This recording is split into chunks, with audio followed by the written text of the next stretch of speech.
पर कैंसर का नाम सुनते ही मतलब सबसे पहले तो दिमाग में यही आता है कि पता नहीं क्या होगा। मतलब उस टाइम मुझे ऐसा लग रहा था कि सब मुझसे झूठ बोल रहे हैं, कि मुझे किसी की बात पे ना भरोसा नहीं हो रहा था, क्योंकि एक तो मुझे बताया भी बाद में, तो मुझे सब लग रहा था कि सब मुझसे छुपा रहे हैं। सो मैं मेकअप आर्टिस्ट और कंटेंट क्रिएटर हूँ। मैं वीडियोस बनाती हूँ इंस्टाग्राम पे, यूट्यूब पे, एंड उसके अलावा मैं ब्राइड्स वगैरह का मेकअप करती हूँ। मैं 29 इयर्स की हूँ एंड मेरी शादी को 5 साल हो गए हैं। जनरली बताऊँ, प्रॉब्लम नहीं हुई है, कभी कोई इंजेक्शन नहीं लगा, कभी कोई ड्रिप नहीं चढ़ी। इनफैक्ट मुझे 12th क्लास तक ना मेडिसिन खानी, टैबलेट खानी भी नहीं आती थी। पापा मुझे ज़बरदस्ती खिलाते थे, मुंह में ऐसे ज़बरदस्ती डालते थे। 12th क्लास के बाद मैंने टैबलेट खानी सीखी है। तो 2021 वैसे जनरली पूरा साल ठीक गया। मेकअप वगैरह धीरे धीरे पिकअप होने लगा। जैसे मैंने बताया कि मेरा मेकअप घूम गया था सारा, वापस सब बनाया, सब मेहनत की फिर से। ऑलरेडी दिल्ली में इतने मेकअप आर्टिस्ट्स हैं, तो सब वापस पिकअप हो रहा था। हम लोग दिसंबर में एक ट्रिप पे गए थे गोवा। उसके बाद आते ही शादियां थी काफ़ी, तो कुछ अराउंड 10-12 दिसंबर के आसपास से ना मेरा पेट फूलने लग गया, ब्लोटिंग होने लग गई मुझे बहुत ज़्यादा।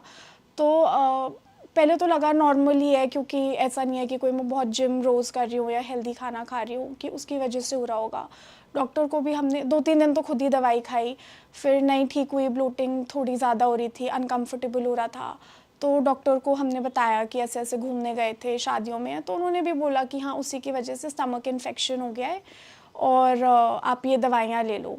दवाइयाँ कंटिन्यू करी, ठीक नहीं हो रहा था। मेरा वेट भी बहुत बढ़ गया, तो मेरे को ना साइकोलॉजिकली भी लगने लगा कि मेरे को भूख नहीं मतलब खाना नहीं है, भूख नहीं लग रही है। तो मेरे को लगा उसी वजह से मैं खा भी नहीं पा रही थी ज़्यादा खाना।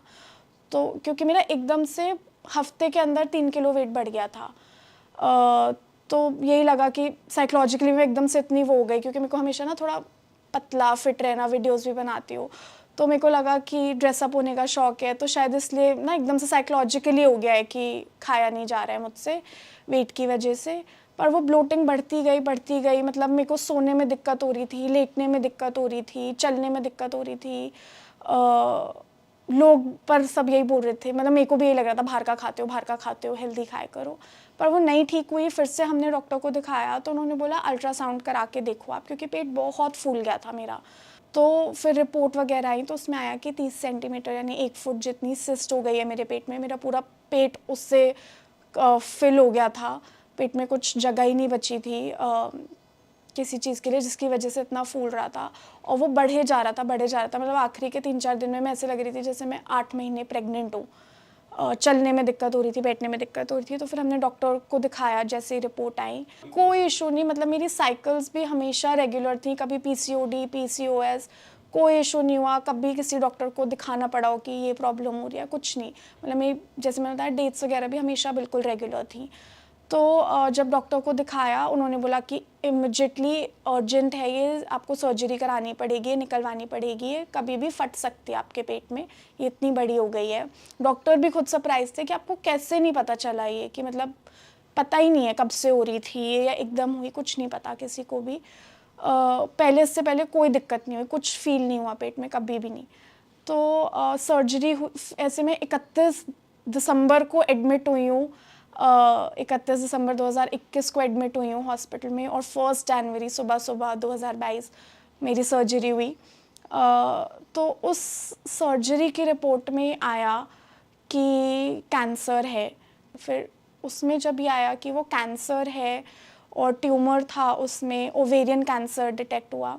पहले तो घर वालों ने बताया ही नहीं मुझे कि ऐसे ऐसे है। मतलब कोई बात ही नहीं करता था घर में, समझ ही नहीं आया किसी को क्या बोलें, क्या हो रहा है, क्या चल रहा है।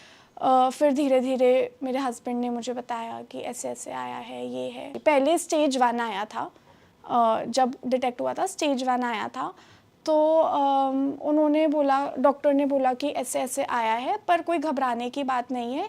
अभी और डॉक्टर्स से मिलते हैं और टेस्ट्स वगैरह करते हैं। बहुत ज़्यादा ये हो सकता है कि हो सकता है आपकी दूसरी ओवरी, उन्होंने जब ऑपरेशन किया ना तो सिस्ट निकाली और एक ओवरी भी निकाल दी थी मेरी, क्योंकि ओवेरियन सिस्ट थी तो एक ओवरी ख़राब हो चुकी थी मेरी, तो उन्हें एक ओवरी भी निकालनी पड़ी थी। तो उन्होंने वो ओवरी निकाली, सिस्ट निकाली। बाद में उन्होंने बोला कि ज़्यादा से ज़्यादा हमें हो सकता है दूसरी ओवरी निकालनी पड़े। मतलब उस टाइम मुझे ऐसा लग रहा था कि सब मुझसे झूठ बोल रहे हैं, कि मुझे किसी की बात पे ना भरोसा नहीं हो रहा था, क्योंकि एक तो मुझे बताया भी बाद में, तो मुझे सब लग रहा था कि सब मुझसे छुपा रहे हैं, कि झूठ बोल रहे हैं कि स्टेज 1 है या कोई घबराने की बात नहीं है या क्या है। फिर धीरे धीरे पहले मुझे डॉक्टर के पास भी नहीं ले जा रहे थे कि डॉक्टर कैसे क्या बोलें, कुछ डॉक्टर्स ने अच्छा नहीं भी बोला, कुछ ने कैसे बोला। फिर धीरे धीरे मेरे हस्बैंड ने ही बोला कि नहीं हम डॉक्टर के पास चलते हैं, खुद सुनो खुद देखो कि इतनी घबराने की बात नहीं है, जो है सब हैंडल करेंगे। मेरी फैमिली, हस्बैंड, इन लॉज सब ने बहुत सपोर्ट किया। तो पर सबसे पहले यही आता है ना कि ओवरी और यूट्रस निकल गया तो बच्चा नहीं हो सकता बाप का। तो इस वजह से ओवेरियन कैंसर सुनते ही, और उसके अलावा कीमो वगैरह भी जब होती है तो उसमें चांस होता है कि आप ओवरी यूट्रस नहीं भी निकले पर आप फिर आगे कभी कंसीव नहीं कर पाओगे। कुछ भी हम चलाते थे नॉर्मल कि अच्छा कोई सस्पेंस की सीरीज़ है, कॉमेडी सीरीज़ है, ये देख लेते हैं, टाइम पास हो जाएगा। और उसमें कहीं ना कोई कैरेक्टर निकल आता था जिसको कैंसर है और वो मर गया। मतलब कभी ये भी दिखाना चाहिए मूवी में कि कैंसर है और वो ठीक हो गया। रिपोर्ट अच्छी आती थी तो सही लगता था कि सब ठीक है। ऐसे मेरी लास्ट टेस्टिंग हुई थी नवंबर में। फिर से दिसंबर में जाके 10-12 दिसंबर के आसपास ही मेरे फिर से पेट में दर्द होने लग गया। पता गया तो उन्होंने फिर और टेस्ट्स कराए मेरे। तो उन टेस्ट में फिर से आया कि मुझे फिर से कैंसर है, कि इस बारी स्टेज 3 है। पहली बार स्टेज 1 था, इस बारी मतलब वो स्टेज 3 भी नहीं लिखा था, वो लिखा तो ये था, एक टर्म होती है मेटास्टेसिस, जिसका मतलब होता है कि वो एक जगह से दूसरी जगह फैल गया है। तो फिर ऑपरेशन वगैरह हुआ, धीरे धीरे रिकवर किया। 10 दिन ही हुए थे ऑपरेशन को। इतना वो सिवियर ऑपरेशन था मेरे पेट के लिए कि 10 दिन के अंदर ही फिर से मुझे इतनी वॉमिटिंग, इतना कुछ खाना डाइजेस्ट नहीं हो रहा था, कुछ पानी, एक घूंट पानी भी नहीं डाइजेस्ट हो रहा था, कि मतलब फिर से मैं 5 दिन के लिए एडमिट हुई हूँ हॉस्पिटल में, जिसमें 4 दिन कुछ खाने को उन्होंने नहीं दिया, कि एक घूंट पानी भी लेती थी वॉमिट हो जाता था। और 149 स्टिचेस आए थे मेरे पेट और पैर पे मिला के। तो तब तक वो स्टिचेस भी नहीं कटे थे, तो उसकी वजह से ना सब स्टिचेस खुलने लग गए, ब्लीडिंग होने लग गई उससे, क्योंकि वॉमिट करने में सब खिंच रहा था पेट वगैरह।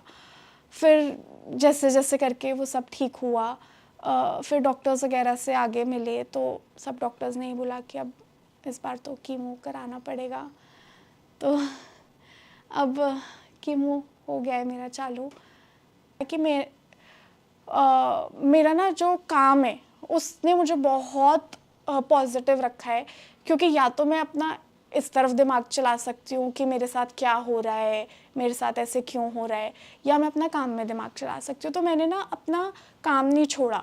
मैं अपना मतलब जब ऑपरेशन हुआ ये सब चल रहा था उसमें भी ना मैं काम करती रही, अपना जितना मुझसे हो रहा था, अपना स्टोरीज़ डालना, वीडियोज़ डालना। मैं बस ये बोलूँगी कि लोगों को अपनी हेल्थ का बहुत मतलब हेल्थ चेकअप ज़रूर कराने चाहिए।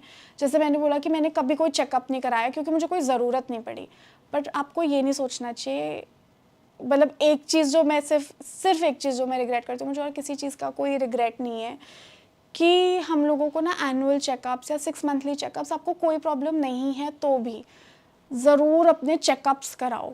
आपको लग रहा होगा आप बिल्कुल ठीक हो, बट यू डोंट नो क्या है, तो बेटर आप चेकअप करा लो, सब अच्छा ही होगा।